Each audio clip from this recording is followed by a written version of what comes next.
नज़रें मिलाने की हिम्मत नहीं हो रही आप सब लोगों से। वादा करता था हर फ्राइडे को आके आपके सामने आपकी टेक क्वेरीज़ का समाधान करूंगा, सुलझाऊंगा आप सब लोगों की टेक क्वेरीज़ टेक दरबार में। आप लोग बोलते रहे टेक दरबार करो करो करो, और मैं दूसरे कामों में बिज़ी रहा और टेक दरबार नहीं किया। 2 साल के बाद वापस आया हूँ और सच में मतलब जो है ना, अब शर्म आ रही है आप लोगों की, मतलब जिसे कहा जाए टेक क्वेरीज सॉल्व करने में भी मुझे। लेकिन स्टिल वो कहते हैं ना हिंदी में, देर आए दुरुस्त आए। तो चलिए एक बार फिर से शुरुआत करते हैं टेक दरबार विद अभिषेक की, मेरे चैनल द टेक तमाशा में। सब्सक्राइब कीजिए, फॉलो कीजिए, शेयर कीजिए, क्योंकि इसी बहाने आपकी हमारी बातचीत का सिलसिला एक बार फिर से दोबारा शुरू हो सकेगा।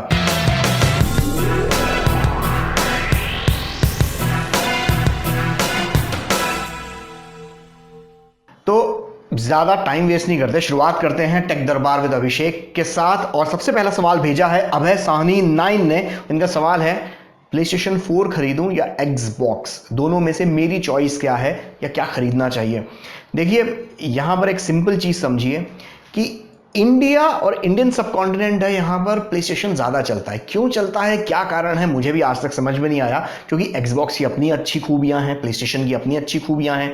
दोनों प्लेटफॉर्म के ऊपर कुछ गेमिंग टाइटल्स ऐसे हैं जो एक्सक्लूसिव हैं। जैसे प्लेस्टेशन के ऊपर आपको गॉड ऑफ वॉर खेलने को मिलेगा, लेकिन वो एक्सबॉक्स पे नहीं मिलेगा। सेम एक्सबॉक्स पे आपको हेलो जैसे टाइटल्स खेलने को मिलेंगे जो आपको प्लेस्टेशन पे नहीं मिलेंगे, वो सिर्फ एक्सबॉक्स एक्सक्लूसिव होंगे। बट स्टिल पता नहीं क्यों इंडिया में प्लेस्टेशन को लेकर कुछ ज़्यादा ही क्रेज़ है। शायद हो सकता है कि जापान यहाँ से ज़्यादा नज़दीक पड़ता है, इस कारण से अमेरिका वाले माइक्रोसॉफ्ट की तुलना में सोनी जो कि जापान से है, वहाँ का प्लेस्टेशन वाला कनेक्शन हो सकता है। But I don't know, but India PlayStation वाला मार्केट ज़्यादा है, तो प्लेस्टेशन 4 मेरे हिसाब से ज़्यादा है। बट स्टिल अगर आपको थोड़ा सा भी कन्फ्यूजन है तो मैं इतना चाहूँगा कि देखिए, अगर आपको God of war, uncharted, kill zone जैसे टाइटल्स अगर आपको खेलने हैं, अगर इनके प्रति आपको खेलने की ज़्यादा इच्छा होती है तो प्लेस्टेशन 4 लीजिए।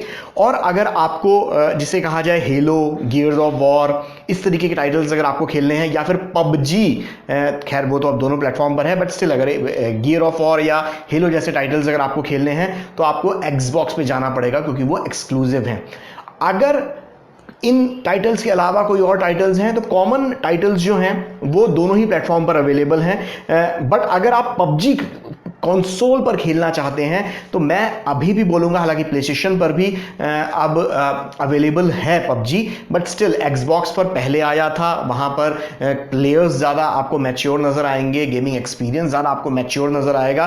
तो अगर पबजी खेलना है अगर आपको कंसोल के ऊपर, तो एक्सबॉक्स लीजिए, नहीं तो PS4 ज़्यादा बेटर है, क्योंकि गॉड ऑफ वॉर मेरा फेवरेट गेम है और PS4 पे ज़्यादा अच्छा है।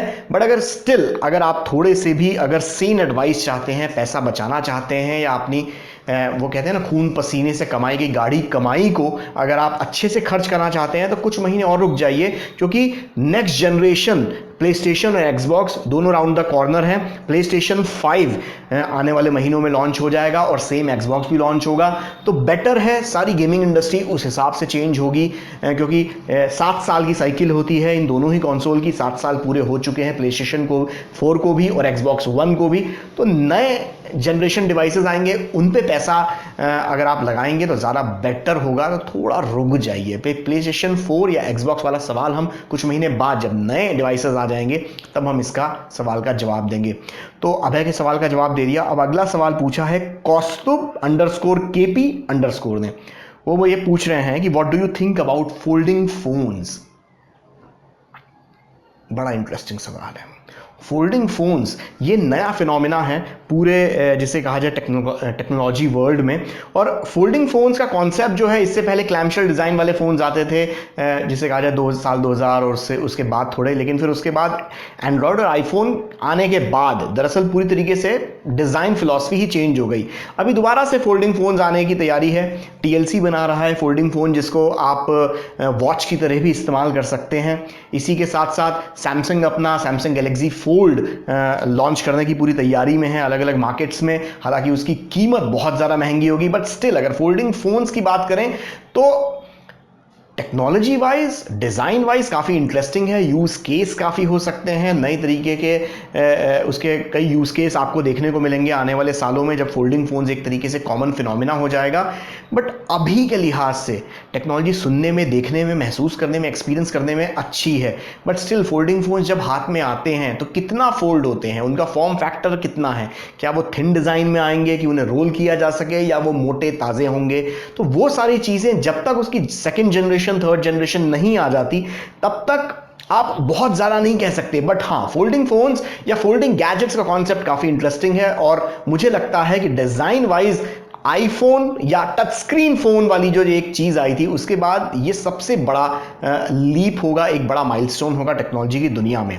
तो एक और सवाल लेते हैं। ये सवाल है X98_official या AKS98_official।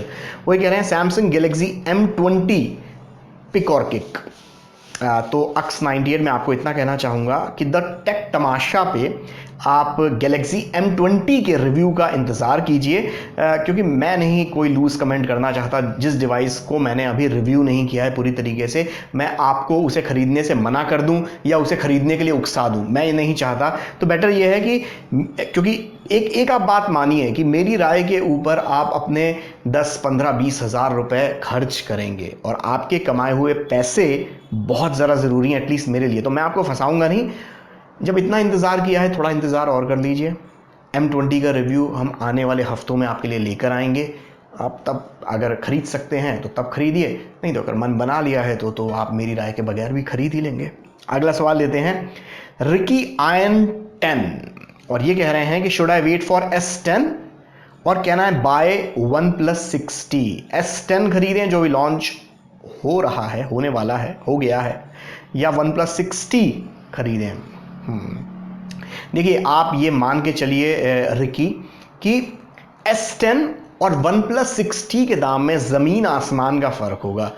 जहां पर OnePlus 60 का मैकलैरन एडिशन आपको 60-70 हज़ार रुपये में आ जाएगा, एक्सेसरीज इंक्लूडेड, वहां पर गैलेक्सी S10 का बेस मॉडल शुरू हो ये अभी तय नहीं है। हो सकता है बेस मॉडल भी उससे ज़्यादा महंगा हो। दूसरी चीज़ ये है कि OnePlus 60 का सबसे महंगा एडिशन, मैकलैरन एडिशन, उससे भी ज़्यादा महंगा S10 होगा। और इस बार डिज़ाइन में बहुत बदलाव होगा S10 में, तो उस लिहाज से पिन होल कैमरा वाली डिज़ाइन हो सकती है। पूरी तरीके से आपको इन्फिनिटी डिस्प्ले जो सैमसंग कहता है वो सही मायने में इन्फिनिटी डिस्प्ले आपको S10 में देखने को मिल सकता है। तो उस लिहाज से सैमसंग भी अपनी कीमत वही चीज़ें ध्यान में रखेगा, क्योंकि डिज़ाइन फिलॉसफी में काफ़ी बदलाव होगा, कई नए इनोवेशन S10 में होंगे। साल का पहला फ्लैगशिप डिवाइस है सैमसंग का, तो सैमसंग की प्राइसिंग उसी हिसाब से बहुत ज़्यादा हाई होगी और OnePlus 60 से काफ़ी महंगा होगा। तो ये फैसला आप ये सोच समझ के कीजिए कि अगर आपने अपने फ़ोन पर मिनिमम 70-80 हज़ार रुपये खर्च करने का बजट बना के रखा हुआ है, तो समझदारी का फैसला तो ये होगा कि S10 बस आने वाला है, मार्च के महीने में भारतीय बाजार में हिट कर जाएगा, तो आप S10 पर पैसा लगाइए। पर अगर आपका बजट 70-80 हज़ार रुपये का नहीं है तो मेरे हिसाब से OnePlus 60 बहुत अच्छी चॉइस है। साल 2018 के सबसे बेस्ट फ़ोन्स में से एक रहा है। स्टाइल हो, परफॉर्मेंस हो, कैमरा हो, हर मामले में फ़ोन अच्छे मार्क से पास हुआ है। तो आपका बजट कैसा है? 70-80 के ऊपर सैमसंग गैलेक्सी S10 सोचिए भी नहीं, पर अगर 70-80 से नीचे बजट है, आप पैसा बचाना चाहते हैं, OnePlus 60। चलिए अगला सवाल लेते हैं। ये है पराग_लंबे या लांबे। पराग का सवाल है कि 15,000 रुपये का इनका बजट है और इनको PUBG के हिसाब से फ़ोन ख़रीदना है। इसमें आंसर सिंपल है। देखिए, Honor 10 Lite ख़रीद लीजिए, पर्सनली यूज़ कर रहा हूँ। PUBG भी अच्छा चलता है और आपके बजट में भी आ जाएगा। तो Honor 10 Lite, सिर्फ PUBG के लिए आपको फ़ोन लेना है और आपका बजट 15,000 से कम का है, Honor 10 Lite खरीद लीजिए। अगला सवाल रितु शर्मा का, शुड आई बाय iPhone 10 और wait till October for new iPhone? ज़रूरत कब है आपको? आज। अगर आज है तो iPhone 10 खरीदिए, अभी सस्ता भी हो गया है काफ़ी, उसका प्राइस काफ़ी डाउन हुआ है iPhone 10 के, आपको ऑनलाइन सस्ता मिल जाएगा।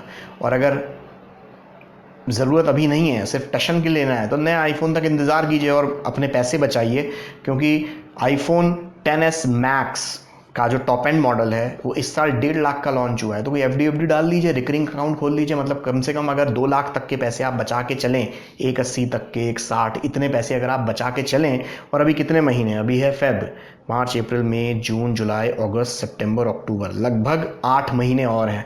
8 महीने में अगर आपने हर महीने 20-20 हज़ार रुपये बचाए तो मेरे हिसाब से आप ज़्यादा बेटर पोजीशन में होंगे नए आईफोन खरीदने के लिए। तो रितु जी, मेरी मानिए, ज़रूरत अभी है तो आईफोन 10 खरीद, नहीं तो कोई एफडी डाल लीजिए, रिकरिंग अकाउंट खोल लीजिए किसी बैंक में और फिर नया आईफोन लीजिएगा, क्योंकि वो भी महंगा तो रहने ही वाला है। अगला सवाल, हे इट्स सिंह _ BSR, क्या इंडिया में आईफोन के प्राइस ड्रॉप होंगे लाइक आईफोन 10 और आईफोन 10s के? मतलब आईफोन 10 और आईफोन 10s के प्राइस इंडिया में ड्रॉप होंगे कि नहीं? देखिए, इस सवाल का जवाब तो जी है क्यूपर्टिनो में बैठे हुए टिम कुक और उनका मैनेजमेंट ही दे सकता है कि इंडिया में प्राइस ड्रॉप होंगे कि नहीं। लेकिन ऐसी खबरें उड़ती हुई चिड़िया ने आकर सब बताई हैं, ऐसी खबरें उड़ रही हैं कि इस साल से हो सकता है आईफोन के फ्लैगशिप जो फ़ोन्स हैं, एप्पल के जो फ्लैगशिप फ़ोन्स हैं, उनकी असेंबलिंग जो है वो इंडिया में होने की शुरुआत हो सकती है इस साल से। क्योंकि एप्पल प्राइसिंग के मामले में बहुत गाली सुनी है, पूरी दुनिया में गाली सुनी है। चाइना में उनका मार्केट शेयर कम हुआ है, इंडिया में भी असर हुआ है, बाकी और देशों में भी असर हुआ है। प्राइसिंग बहुत ज़्यादा हाई है और एप्पल जस्टिफाई नहीं कर पा रहा है। अब उसे अपना अगर प्रीमियम टैग भी मेंटेन करके रखना है और प्राइसिंग भी कम करनी है इंडियन मार्केट के हिसाब से, तो उसका सिंपल रास्ता ये हो सकता है कि आज की तारीख में अगर आप आईफोन इंडिया से खरीदें या यूएस से खरीदें तो कम से कम 20 से 25 हज़ार रुपए का डिफरेंस आपको आईफोन के प्राइसिंग में हो जाता है। अगर वही आईफोन इंडिया में असेंबल होने लगे, फॉर एग्जाम्पल आईफोन 10 या आईफोन 10R या आईफोन 10s जैसे जो डिवाइसेज हैं, जो फ्लैगशिप हैं, अगर वो इंडिया में मैन्युफैक्चर होने लगे तो उनका जो भी प्राइस है उसे आप 20 से 25 हज़ार रुपए उसमें ऑटोमेटिकली आप डिडक्ट कर लीजिए, वो कम हो जाएगा, तो सस्ते ऑटोमेटिकली हो जाएंगे। दूसरा, जो भारतीय सरकार है वो जो डिवाइसेस इंडिया में असेंबल नहीं हो रहे होते उन स्मार्टफोन के ऊपर एक्स्ट्रा टैक्सेस और ड्यूटीज लगाई जाते हैं, जिसके कारण से दाम और भी ज़्यादा बढ़ जाता है। तो वो अगर मेक इन इंडिया होगा तो और उसमें दाम कम होगा। तो आप ये मान के चलें कि इंडिया में प्राइस तभी आईफोन के कम होंगे जब जो बेंगलोर के पास विस्ट्रॉन की फैक्ट्री है एप्पल की, वहां पर जब आईफोन 10 और उसके बाद के डिवाइसेस मैन्युफैक्चर होने लगेंगे अगर इंडिया में, तब आईफोन 10 के दाम ज़रूर कम होंगे, नहीं तो जेब पे डेंट तो पड़ना पक्का है। ये अगला सवाल जो है ये भेजा है चिराग M जोशी। या चिराग भाई जो हैं, ये इनसे पुरानी दोस्ती है। इन्होंने मतलब सवाल एक बड़ा ट्रिकी सा पूछा है। उन्होंने सवाल पूछा है कि how to do more with my Pixel camera, team Pixel, #team Pixel. ये पूछा है उन्होंने कि पिक्सल कैमरा के कुछ ट्रिक्स और टिप्स बताइए। देख चिराग भाई, पिक्सल के कैमरे बहुत शानदार हैं, नो डाउट। मतलब आईफोन को भी पानी पिला देते हैं अगर फोटोग्राफी की अगर हम बात करें, और उनके कैमरे के साथ काफ़ी ट्रिक्स और टिप्स काफ़ी हो सकते हैं। तो जो ये चीज़ है ना, पिक्सल के कैमरे के साथ हम क्या क्या फोटोग्राफी में की जा सकती है कलाकारी, उसके लिए अलग से स्टोरी करेंगे। वो बाद में इसी चैनल को सब्सक्राइब करो, अपने दोस्तों में फैलाओ, वो तभी होगा जब हम अलग से स्टोरी करेंगे। यहाँ पे नहीं बता सकता, नहीं तो पूरे दिन मुझे बकबक करनी पड़ेगी, तब जाके कुछ सार निकलेगा उस बात का। चलिए अब अगला सवाल लेते हैं। ये भेजा है मयंक.राठौड़ ने और ये कह रहे हैं, what do you think about Nokia future? Frankly I love Nokia device then. सच में ऐसा कोई भी नहीं होगा जिसे नोकिया से प्यार ना हुआ हो। सबका पहला फ़ोन नोकिया का ही था, आज भी कई लोग। लेकिन अच्छी चीज़ ये हुई है कि नोकिया ने जो रिसेंटली इनके जो डिवाइसेस आए हैं, जो एक नोकिया के पुनर्जन्म के बाद के जो डिवाइसेस हैं, वो काफ़ी अच्छे हैं और काफ़ी उम्मीदें पाल के रखी हैं एंड्रॉयड वाले नोकिया के साथ। डिवाइसेस में कमी के नाम पर बहुत ज़्यादा चीज़ें नहीं हैं। जिस प्राइस सेगमेंट में ये डिवाइसेस अभी आ रहे हैं, काफ़ी अच्छी प्राइसिंग भी है और काफ़ी अच्छी परफॉर्मेंस भी है। तो नोकिया के लिए तो अभी स्काई इज़ द लिमिट है, अभी काफ़ी आगे जा सकता है। अब बाकी जो मार्केट लीडर्स हैं उनको बीट कर पाएगा कि नहीं कर पाएगा, वो बात तो आने वाले वक्त में मालूम चलेगी। बट इतना ज़रूर है कि हमारी दुआएं नोकिया के साथ लगी हुई हैं। अब आखिरी सवाल लेते हैं आज का, वो है M5J55 का। ये है कि can I buy AirPods now और should I wait for rumoured AirPods two. यार देखो, ऐसा सुनने में आ रहा है कि मार्च में इवेंट है एप्पल का और वहाँ पर एयरपॉड्स 2 अनाउंस हो जाएंगे। तो मेरी मानो नए वाले ही लेना, आप पुराने वाले लेके क्या करोगे? देख लो एक बार, मार्च तक रुक जाओ, नए वाले आ जाएं तो वो लेना, नहीं तो पुराने वाले के दाम तो कम होंगे ही होंगे जब वो लॉन्च हो जाएगा। तो on this note, the tech Tamasha पर टेक दरबार विद अभिषेक के पहले एपिसोड का अभी यहीं पर दी एंड करते हैं, दुकान बंद करते हैं। अगले हफ्ते फिर से हम आएंगे, ये पक्का वादा है। और क्वेरीज कैसे सॉल्व करेंगे, इंस्टाग्राम पे शाउट आउट देंगे, ट्विटर पे शाउट आउट देंगे और आपसे पूछेंगे कि आप बताइए अपनी टेक क्वेरीज, और हम लोग जो ये बातचीत करेंगे अगले हफ्ते फिर से। तो तब तक के लिए स्टे कनेक्टेड। ओ हाँ, एक चीज़ मैं भूल गया, सब्सक्राइब किया गया, सब्सक्राइब कीजिए और ये बेल आइकन टिंग टोंग बजाइए। और ये वीडियो जो है ना, देखो अगर प्यार करते हो, अगर आपकी क्वेरी मैंने सॉल्व की है और आपके काम की बात की है, तो ये वीडियो जो है ये आप अपने व्हाट्सएप ग्रुप पर, ईमेल ग्रुप पर लोगों के साथ शेयर कीजिए, बांटिए और उनसे बोलिए कि सवाल पूछें। नाम याद रखिए अभिषेक तेलंग, और किस चैनल पर आता है वो भी याद रखिए, द टेक तमाशा। घंटी बजाओ।